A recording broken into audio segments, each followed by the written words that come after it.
Kisah pemberontakan Lucifer adalah kisah yang kompleks dan misterius, berakar kuat pada teologi Kristen. Tetapi di manakah Yesus selama masa pemberontakan ini? Dan apa yang dia lakukan terhadap pemberontakan Lucifer? Hari ini kita akan membahas topik ini melalui kacamata Alkitab. Jadi, teruslah menonton hingga akhir. Sebelum Lucifer menjadi Satan, dia adalah malaikat agung yang memimpin paduan suara malaikat di ruang tahta Tuhan. Alkitab mengatakan bahwa makhluk ini berjalan di antara batu-batu yang berapi-api dan sangat indah. Dia sempurna dalam kebijaksanaan dan dihormati di surga hingga kejatuhannya. Kitab Yehezkiel 28 menggambarkan kejatuhan Lucifer. Tuhan memerintahkan Yehezkiel untuk berbicara kepada Raja Tirus, dan kata-kata yang diucapkannya ditujukan kepada raja dan tentang raja. Namun, meskipun kata-kata tersebut sepertinya tentang bagaimana Tuhan memandang manusia ini, kata-kata tersebut tidak sepenuhnya cocok untuk menggambarkan dirinya atau manusia lainnya. Namun, kata-kata tersebut sangat cocok untuk menggambarkan kuasa di balik Raja Tirus, yaitu Satan. Dalam hermeneutika Ibrani, ini dikenal dengan istilah remes, yaitu level penafsiran terhadap teks suci menggunakan petunjuk alegoris atau melalui kiasan. Yehezkiel memulai dengan ratapan mengenai Pangeran Tirus. Namun memasuki ayat 12, dia disuruh meratapi Raja Tirus yang tidak dikenal. Deskripsi kemudian mengungkapkan bahwa raja ini mengacu pada Satan. Meskipun bukan istilah umum untuk Satan, Lucifer adalah istilah yang mengacu pada Satan. Siapakah sebenarnya Lucifer? Kata Ibrani, Helel, yang diterjemahkan Lucifer, memiliki arti bintang fajar atau yang bersinar. Yehezkiel menggambarkan Lucifer dengan berkata, "Kamu dahulunya meterai kesempurnaan, penuh kebijaksanaan dan sempurna dalam keindahan." Ayat 12. Ayat 13 dengan jelas mencatat identitas Lucifer. Kamu ada di Eden, taman Allah. Ayat 14 menambahkan, kamu adalah keruk penjaga yang diurapi. Hal ini menunjukkan bahwa Lucifer adalah pemimpin utama malaikat, mungkin malaikat tertinggi sebelum kejatuhannya. Ayat 15 menjelaskan, kamu tidak bercacat dalam segala jalanmu sejak hari kamu diciptakan, hingga kesalahan ditemukan di dalammu.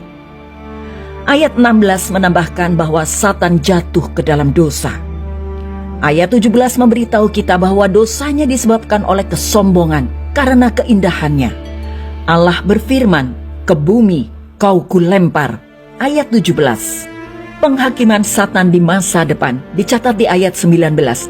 Akhir hidupmu mendahsyatkan dan lenyap selamanya engkau. Di sini kita mempunyai jawaban mengenai bagaimana dosa muncul dalam ciptaan. Diciptakan sebagai makhluk bebas, Lucifer memiliki kemampuan untuk memilih tindakannya.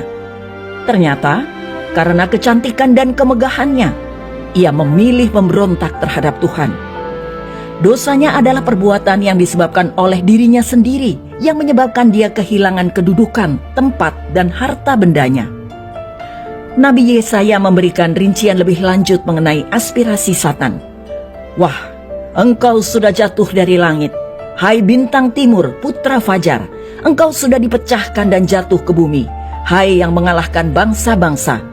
Engkau yang tadinya berkata dalam hatimu, aku hendak naik ke langit, aku hendak mendirikan tahtaku mengatasi bintang-bintang Allah, dan aku hendak duduk di atas bukit pertemuan, jauh di sebelah utara.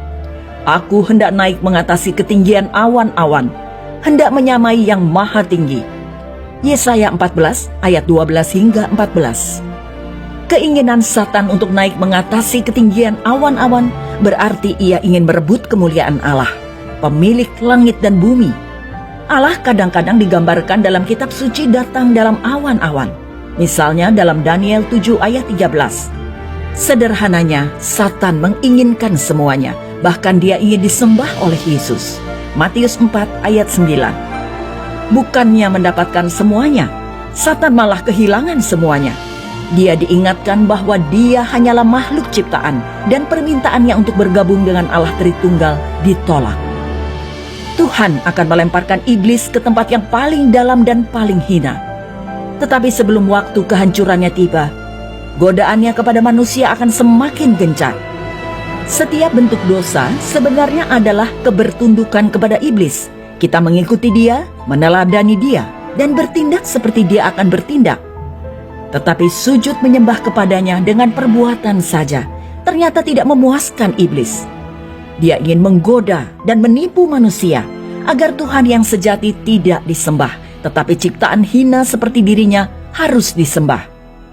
Inilah peperangan rohani yang dimaksudkan di dalam surat Paulus kepada jemaat di Efesus 6 ayat 12. Kita tidak berada di dalam kuasa netral.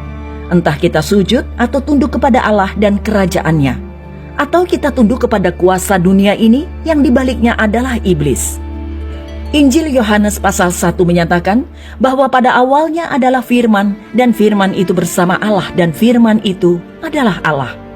Dia bersama Allah pada awalnya, dan melalui dia segala sesuatu tercipta. Tanpa dia, tidak ada yang diciptakan dari yang telah diciptakan.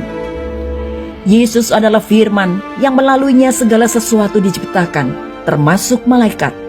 Jadi, sebelum Yesus diberi nama duniawinya, dia dikenal sebagai firman. Dialah firman yang keluar dari mulut Allah Bapa ketika bersabda, "Jadilah terang." Pemberontakan Lucifer dan para pengikutnya terjadi di surga, di mana mereka berusaha menantang otoritas Tuhan.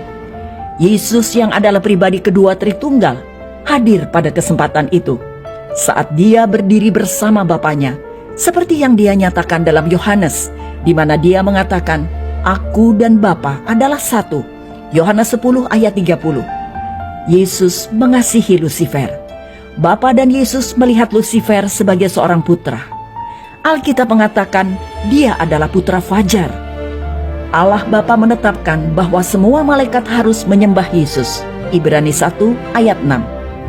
Seorang penyair Inggris terkenal John Milton dalam puisi epik Paradise Lost menggambarkan ketidakrelaan Lucifer menyembah Yesus mengakibatkan kosmik drama, kejatuhan dan penyelamatan yang berlangsung di dalam sejarah. Di antara para malaikat terdapat satu penghulu malaikat menolak menyembah Yesus. Allah menyebutnya iblis. Sejak saat itu, Lucifer tidak lagi menjabat sebagai penghulu malaikat. Dia disebut iblis, bukan karena dia melakukan banyak kejahatan, melainkan hanya melakukan satu perkara, yaitu menghalangi kehendak Allah. Kepada murid-muridnya Yesus mengklaim dia menyaksikan peristiwa kejatuhan iblis. "Aku melihat iblis jatuh seperti kilat dari langit." Lukas 10 ayat 18. Jika Yesus hadir pada saat pemberontakan itu, mengapa dia diam saja? Mengapa dia tidak bertindak dengan memusnahkan iblis begitu saja?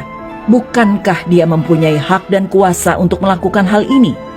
Sebenarnya Yesus tidak diam saja. Wahyu 20 ayat 10 mengatakan, dia akan melakukannya suatu hari nanti. Mengapa Yesus tidak membuangnya ke dalam lautan api sehari setelah dia memberontak? Mengapa membiarkan dia mengamuk di antara umat manusia selama berabad-abad? Jawaban utamanya adalah, segala sesuatu diciptakan oleh Kristus dan untuk Kristus. Kolose 1 ayat 16. Putra Allah, Yesus Kristus, pada akhirnya akan lebih dihormati karena dia mengalahkan iblis melalui kesabaran, kerendahan hati, pengabdian, penderitaan, dan kematian, bukan melalui kekuatan mentah. Dan semakin tinggi sang putra dihormati, semakin besar pula sukacita orang-orang yang mengasihi dia. Kemuliaan Kristus mencapai puncaknya dalam ketaatan pengorbanan salib, di mana Yesus menang atas iblis. Kolose 2 ayat 15. Pada saat-saat terakhirnya, Yesus berkata, "Sekarang anak manusia dipermuliakan, dan Allah dipermuliakan di dalam dia." Yohanes 13 ayat 31. Paulus berkata, "Kami memberitakan Kristus yang disalibkan untuk mereka yang dipanggil." Kristus adalah kekuatan Allah dan hikmat Allah. 1 Korintus 1 ayat 23 hingga 24. Yesus berkata kepada Paulus tentang duri iblis di dalam daging Paulus, "Cukuplah kasih karuniaku bagimu, sebab justru dalam kelemahanlah kuasaku menjadi sempurna." Itu sebabnya Paulus lebih senang membanggakan kelemahannya, karena dengan demikian maka kuasa Kristus turun menaungi dia. Pada akhirnya, setan dan segala penderitaan yang ditimbulkannya berfungsi untuk memperbesar kuasa, kebijaksanaan, kasih, rahmat, belas kasihan, kesabaran, dan murka Yesus Kristus. Kita tidak akan mengenal Yesus dalam kepenuhan kemuliaannya jika Dia tidak mengalahkan iblis dan setan dengan cara yang Dia lakukan. Firman Tuhan mengatakan bahwa hari pemulihan penuh akan tiba. Kutukan yang menimpa umat manusia dan bumi itu sendiri akan terhapuskan. Maka tidak akan ada lagi laknat. Tahta Allah dan tahta Anak Domba akan ada di dalamnya, dan hamba-hambanya akan beribadah kepadanya, dan mereka akan melihat wajahnya, dan namanya akan tertulis di dahi mereka. Dan malam tidak akan ada lagi di sana, dan mereka tidak memerlukan cahaya lampu dan cahaya matahari, sebab Tuhan Allah akan menerangi mereka, dan mereka akan memerintah sebagai raja sampai selama-lamanya. Wahyu 22 ayat 3 hingga 5. Iblis suatu hari nanti akan ditempatkan selamanya di lautan api, begitu pula semua pengikutnya. Dan setiap orang yang tidak ditemukan namanya tertulis di dalam kitab kehidupan itu, ia dilemparkan ke dalam lautan api itu. Wahyu 20 ayat 15. Taruhlah iman dan kepercayaan Anda kepada Yesus Kristus, sehingga Anda dapat terhindar dari tipu daya iblis dan lolos dari nasibnya.